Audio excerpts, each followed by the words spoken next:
Can you believe it? Silksong is just a week away. Can you believe it, guys? Garama! Just a week away. It is with great excitement that I make this video. That's right. You've seen the title. Hell, you've seen the news. Silksong is releasing within the next couple of weeks, and I just don't believe them. Team Cherry is lying. They are gaslighting all of you. Silksong just said September, not what year in September. I'll see you later. For real though, we all can't wait. There's just so much excitement going into this, but I wanted to answer what happened during the development that would make fans eagerly await for the better part of a decade with even the tiny bits of news. Was it in development hell? Was the game in a cycle of never being able to implement what they wanted? Was it just too much for Team Cherry? Did we have any hints that it would be really ready this year? Well, let's talk about what took Silksong so long to make. On the 24th of February in 2017, Team Cherry, a small development studio in Adelaide, Australia, following years of development, released an RPG 2D game you might know called Hollow Knight. After long anticipation, the game blew up, receiving high praise and being brought out in talks as the best indie game, alongside titans like Undertale, Terraria, and even Minecraft. It wasn't just a Game of the Year candidate. It wasn't just a great deal for the price either. It was one of the greatest video games ever made, a marvel of an indie game, and the example of a modern-day Metroidvania. On top of that, it was developed by 3 people. That last part will serve as some not-so-subtle foreshadowing for why Silksong took so long to produce, but Hollow Knight continued to soar in sales and fandom with the release of the DLC, the Grim Troop, and the Godhome DLC, which are often regarded as one of the best pieces of DLC content in any game.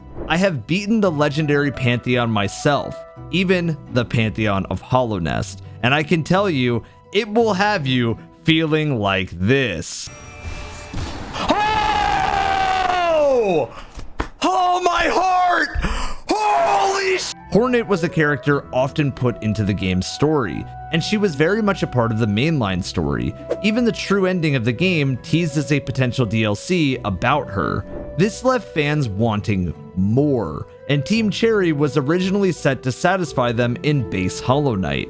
You might not know this since Hollow Knight has racked up such an iconic reputation that this was a Kickstarter, and being very successful, it raised a total of 57,138 Australian dollars for just another DLC, meaning that they reached the goals that would allow them to release new quests, new areas, and even a Wii U release that would unfortunately need to be cancelled due to technical issues. However, the highest goal that they managed to reach at 56,000 Australian dollars would promise a second playable character with their own quests and abilities. On February 13th of 2019, the reveal trailer for Hollow Knight Silksong released, meaning that, yeah, Hornet was getting some sort of game, but it wasn't a DLC. Instead, it was a whole game dedicated to her. This original trailer showcased Hornet as she explored an entire new kingdom and an entirely different story. In Team Cherry's video explaining what Hollow Knight Silksong would be, they mentioned it was originally planned to be a DLC, but it quickly grew out of proportion and would need to be developed into an entirely new game. So this is a game. It's a full. Hornet gets her own adventure in her own full game in the sequel to our game Hollow Knight. So yep. This will be our second game. And it was very early on intended as a DLC. So specifically, Hornet and what became Hollow Knight Silksong started as a stretch goal on the Kickstarter for the game Hollow Knight. Which is right at the end of 2014. So a very long time ago. And the goal for that was a playable Hornet. This had fans ecstatic, thinking about getting their hands on this new game. But it left a large question on everyone's mind. When would Silksong release? The reality is that it would be 7 years of development, and really not development hell. Kind of a development heaven for this game. Team Cherry apparently were just having fun the whole time. You might be someone who followed the development and be shocked to find out that Silksong was not only real in 2025, but that it was just a terminally offline development made by 3 main people at Team Cherry and helped by a small team of people to make sure that it was ready. You're not wrong to think it could be literally anything else, since you've been trained through the days of Half-Life. You've seen all the development hell stories that have happened for games that try to aspire to outdo what they did before, especially when the game before them has pretty much left no stone unturned. At the Nintendo E3 showcase on June 10th of 2019, there was a playable demo that fans could test the game out, and we even saw some gameplay uploaded through Nintendo's YouTube channel. In a blog post later that month, Team Cherry detailed that they didn't have anything conclusive to say when it came to the game's release. However, they were running on cherry time, and that they would talk about a release date when they were 100% certain that they could hit it, saying that they didn't want to make any promises, only to see things slide. Ironically, the Steam page for Silksong bugged and showed the game's release date as June 12th of 2020, which you may or may not know now did not turn out to be true. This marked the beginning of the almost insane dive that the Hollow Knight fandom would become increasingly hysterical about in the Silksong waiting room.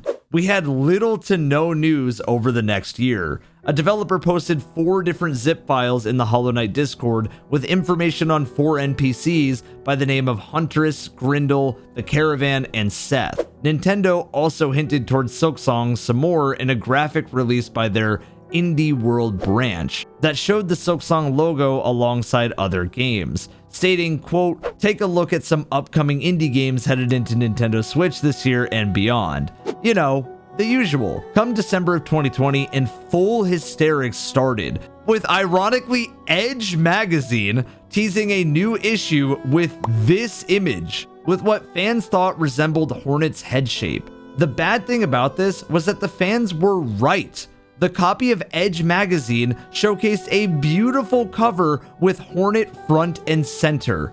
The issue detailed characters and locations within the game that Team Cherry was eager to share with their fans, but still no news on a release date. In comes January 16th of 2021, which would mark the creation of a fan favorite YouTube account and the start of a massive contribution to the community, with daily Silksong news debuting on YouTube 702 days after the initial reveal of Silksong by Team Cherry. However, the monkey's paw would curl, and this would start a dark age of news for the game, as we wouldn't hear hide nor tail, besides a sneaky Nvidia leaked date for the release on February 15th of 2022. This silence would continue over the next year until then, where Team Cherry stated, "Yeah, we're still working on the game." Wait, no. On the 11th of June 2020, Silksong released a new trailer in the Xbox Games Showcase, giving us more gameplay against new bosses, enemies, and new areas. Over the following days, we also had this tweet from Xbox: "Everything you're seeing today is playable over the next 12 months. So you're telling me Silksong is out within the next 12 months? That's exactly what we said." And that was very true. Xbox would never lie to us, guys. Beyond the odd screenshot, PS4 and PS5 confirmation, and dev confirmation it was being worked on, we didn't hear much for an entire year until the 10th of May 2023, where Matthew Griffin, who runs the marketing and publishing for Silksong, tweeted this nuclear bomb of news. "Hey gang, just a quick update about Silksong. We had planned to release it in the first half of 2023, but development is still continuing. We're excited by how this game is shaping up, and it's gotten quite big, so we want to take the time to make the game as good as we can. Expect more details for once we get closer to release." The game had been delayed again, marking just over 6 years since the release of Hollow Knight, and the community delved into madness. Left and right Silksong fans getting called clowns, calling themselves clowns, and everything you can imagine. Over the next 2 years, we got very little tidbits of information, a tweet here, a Steam page update there, but nothing major, until this August 18th of 2025, where Jeff Keighley dressed as a clown hit like the first tower going down that Silksong could be real. Of course, as you can tell from the comments, fans were doubtful. Clown Knights everywhere that the eye could see. But in comes Gamescom, and everyone was shocked when on August 22nd, we finally got a launch trailer and a release date. That's right. You just know it to be true, Hollow Knight Silksong. On September the 4th, just a few weeks away, the dooming was over, the clown wigs were taken off, the hype was through the roof. But they never said a year. They never said a year. Okay, I'm joking. It was a tremendous moment, and it still feels like a tremendous moment for all my Hollow Knight fans out there, and a great cause for celebration. Everyone was happy about this. Even the devs for Peak, a new mountain climbing indie game, even had this to say. The patch is live with some new fixes. We hope you enjoy Peak for the next 2 weeks until you all move on to Silksong. And honestly, too real. However, something just as important happened alongside it. Jason Schreier of Bloomberg, formerly Kotaku, got the answers that plagued the community's mind on the release date of Silksong. Why was the development taking so long? Was the game in development hell? Was it a secret clash of interests?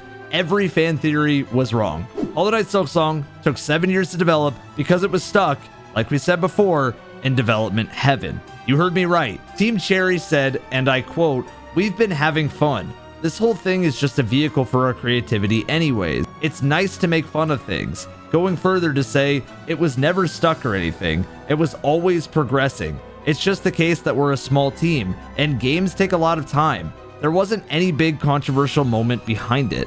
I mean, I gotta be honest with all of you watching this, I am just at a loss of words. I cannot express just how hopeful this makes me for the release of the game. If it took so long to develop purely because Team Cherry was having this much fun making it. In the article, they also go over details such as Hollow Knight having sold 15 million copies, which is well deserved, mind you. And even the initial early stages of development, for example, Ari Gibson, had said, even at that point, we were recognizing that it was going to become another giant thing to rival the scale of Hollow Knight, or probably exceed it. And then, because of how we work, obviously the world ended up being just as big or bigger. And the quest system existed, and the multiple towns existed, and suddenly you end up with 6-7 years later. Honestly, could it get any better with these devs? They also talked about the reason that they weren't doing updates over the entire 6 years, saying, quote, "We felt like the continued updates were just going to sour people on the whole thing, because all we could really say is, we're still working on it." Now, while I absolutely get and appreciate this sentiment, I also want to say it's a little nice having updates here and there on where development is instead of just a promotional tease. At the same time, I do understand wanting to avoid setting anything concrete and disappointing later down the line. I also just kind of love that these devs are offline and that they just get to enjoy their lives and just work on the game that they want to work on, and they're not worried about satisfying everybody. They just want to play a game that is very, very fun to them, and that is what made the first Hollow Knight super special. In this interview, they also mentioned the Xbox tweet that claimed that the game would be out no later than June of 2023. When asked, William Pellin had this to say: "We did genuinely believe that that was the case. There was a period of 2 to 3 years when I thought it was going to come out within a year." Pellin went on to talk about how they're always underestimating how long it takes to implement and achieve things, especially in an environment where all ideas that could be fun and show some promise are tried out in order to achieve the best possible product. On top of this, they are a very, very, very small team working on a massive indie game. So you have to understand that it's going to take them longer no matter what. Towards the end of the article, Pellin and Gibson would turn to say that launching it is obviously quite exciting. What comes after for us is equally as exciting.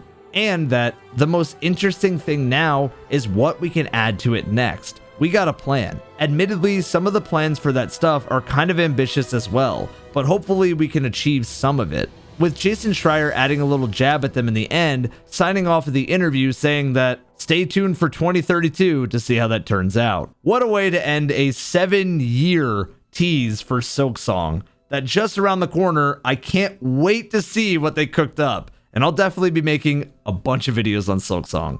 So yes, Silksong was just an offline development made by people who aren't keeping up with the Silksong daily news. It's an offline game made by a very small team that wanted to deliver like the first game and even exceed what the first game did. And yes, this game looks absolutely incredible. My name is Evan, and hopefully I explained that well. Thank you for watching.